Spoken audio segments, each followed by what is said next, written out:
Welcome to our தகவல் களஞ்சியம் channel. இப்போ நம்ம முருங்கைக்கீரையில் ஒரு குழம்பு செய்ய போகிறோம். அதாவது நம்ம இந்த வெயிலுக்கு கம்மங்கூழ் தயார் பண்ணோம் அப்படின்னா அந்த கம்மன் சாதத்துக்கும் கம்மங்கூழுக்கும் அதை தொட்டுக்கலாம். அதே மாதிரி சாதத்துக்கும் வச்சுக்கலாம். ரெண்டுக்கும் சேர்ந்த மாதிரி ஒரு சைட் டிஷ் இது. இப்போ பார்த்தீங்க அப்படின்னா அதுக்கு நான் ஒரு பொடிக்கிறதுக்காக துவரம்பருப்பும் பச்சரிசியும் எடுத்து வச்சுருக்கேன். துவரம்பருப்பு 1 ஸ்பூன், பச்சரிசி 1 ஸ்பூன். இப்போ பார்த்தீங்க அப்படின்னா சின்ன வெங்காயம் ஒரு 10-15 நறுக்கி வச்சுருக்கேன். பூண்டு ஒரு 5-6 பல், 2 தக்காளி பழம். இப்போ பார்த்தீங்கன்னா முருங்கைக்கீரையை 5 சுத்தம் செஞ்சு வச்சுருக்கேன். துவரம்பருப்பு வேக விட்டு எடுத்து வச்சுருக்கேன். இப்போ இதை எல்லாத்தையும் வச்சு முருங்கைக்கீரை குழம்பு எப்படி செய்கிறது அப்படிங்கிறத நாம் தெரிஞ்சுக்கலாம். அதுக்கு ஒரு வாணலி நல்லா சூடாக்கி, இப்போ பாருங்கள், ஒரு வாணலியை நல்லா சூடாக்கி அதில் பச்சரிசியும் துவரம்பருப்பும் சேர்த்து நல்லா பொன்னிறமாக வர்ற வரைக்கும் வறுத்துக்கணும். இதை வறுத்து பொடிச்சு நம்ம அந்த குழம்புல சேர்த்தோம் அப்படின்னா ரொம்பவே சுவையாக இருக்கும். இப்போ இது நல்லா வறுபடட்டும், பார்க்கலாம். இது பாதி வறுபடுற சமயத்தில் 1/2 ஸ்பூன் ஜீரகமும் ஒரு 5-6 மிளகும் சேர்த்துருக்கேன். வாசத்துக்கும் நல்லது, உடம்புக்கும் நல்லது. பார்த்தீங்க அப்படின்னா அதையும் சேர்த்து நம்ம வறுத்துக்கலாம். இப்போ இதை மிக்சி ஜாரில் மாற்றியாச்சு. இதை ஆற விட்டு பொடிச்சிடலாம். அதுக்குள்ளே நம்ம அதை வறுத்த வாணலியிலேயே நான் நல்லெண்ணெய் சேர்த்துருக்கேன். நல்லெண்ணெய் உடலுக்கு ரொம்ப நல்லது.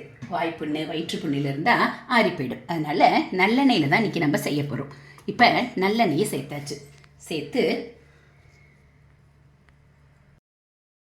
எண்ணெய் காய்ச்சதும் கொஞ்சமாக கடுகு,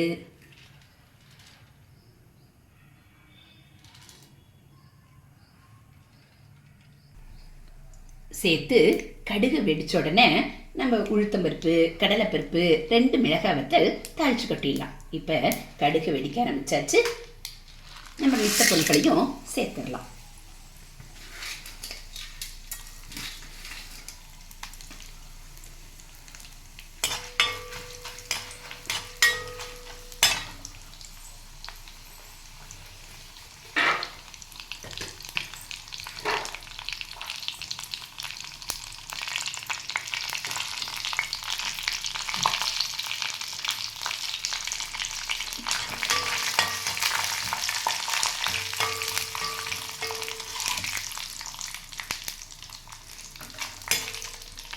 இப்போ இந்த ஸ்டேஜில் நறுக்கி வச்ச சின்ன வெங்காயத்தையும் பூண்டையும் சேர்த்துடலாம்.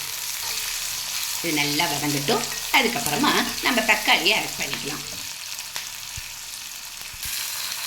இப்போ இந்த ஸ்டேஜில் நம்ம நறுக்கி வச்ச தக்காளியும் சேர்த்துடலாம். சேர்த்து நல்லா வதக்கலாம்.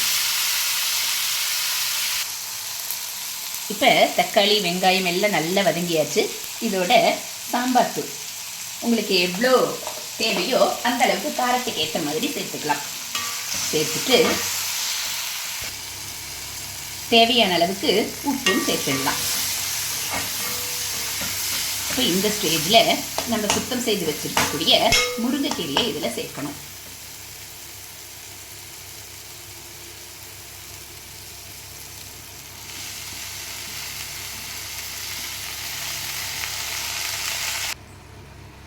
இப்போ பார்த்தீங்கன்னா நல்லா பாருங்கள், கீரையும் அந்த தக்காளி வெங்காயம் எல்லாம் ஒன்றா கலந்தாச்சு. இப்போ இந்த ஸ்டேஜில் நம்ம வேக வச்சுருக்கக்கூடிய துவரம்பருப்பை ஆட் பண்ணிடலாம்.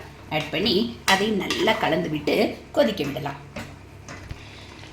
இப்போ நம்ம இந்த அரிசி, துவரம்பருப்பு, மிளகு, ஜீரகம் எல்லாத்தையும் வறுத்ததை இப்படி பொடிச்சாச்சு.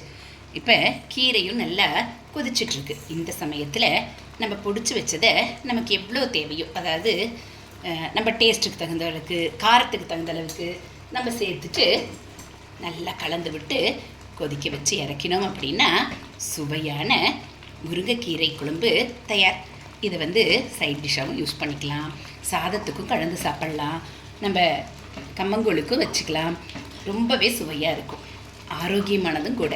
ஏன்னா நம்ம இதில் சின்ன வெங்காயம், மிளகு, ஜீரகம், பச்சரிசி, துவரம்பருப்பு வறுத்து பொடிச்சிருக்கோம். இது பாருங்கள், நிறமே பாருங்கள் எவ்வளோ நல்லா இருக்குது பாருங்கள். நம்ம குழம்பு ஆஃப் பண்ணுறதுக்கு முன்னாடி 1 ஸ்பூன் அளவுக்கு நல்லெண்ணெயை சேர்த்து ஆஃப் பண்ணோம் அப்படின்னா குழம்பு ரொம்பவே சுவையாக இருக்கும். பாருங்கள், நாம் இப்போ அடுப்பை ஆஃப் பண்ணியாச்சு. இப்போ நம்ம அந்த வானலியிலேருந்து பாத்திரத்தில் மாற்றியாச்சு. இப்போ பாருங்கள், உங்களுக்கு கொஞ்சம் தண்ணியாக வேணும் அப்படின்னா நீங்கள் இன்னும் கொஞ்சம் தண்ணியாக துவரம்பருப்பை கரைச்சி ஊற்றுறப்பி கொஞ்சம் தண்ணியாக வச்சுக்கலாம்.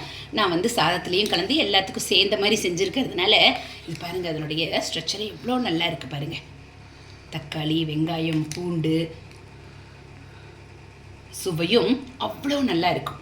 இந்த மாதிரி செஞ்சு பார்த்துட்டு எப்படி இருந்தது அப்படின்னு கமெண்ட்ஸில் சொல்லுங்கள். இந்த மாதிரி ஆரோக்கிய சமையலை நீங்கள் தெரிஞ்சுக்கணும் அப்படின்னா மறக்காமல் நம்ம சேனலை சப்ஸ்கிரைப் பண்ணுங்கள். கூடவே பெல் ஐக்கானை கிளிக் பண்ணி ஆளுங்கிற பட்டனையும் அழுத்திடுங்க. அப்போ நம்ம போடக்கூடிய சமையல் வீடியோக்கள் உங்களுக்கு உடனே நோட்டிஃபிகேஷனாக வந்துடும். நம்ம சேனலில் வரக்கூடிய இந்த மாதிரி ஆரோக்கிய உணவுகள் எல்லாம் உங்களுக்கு பிடிச்சிருந்தா ஒரு லைக்கும் கமெண்ட்டும் கொடுத்து உங்களுக்கு தெரிஞ்சவங்களுக்கும் ஷேர் பண்ணுங்கள். தேங்க்யூ.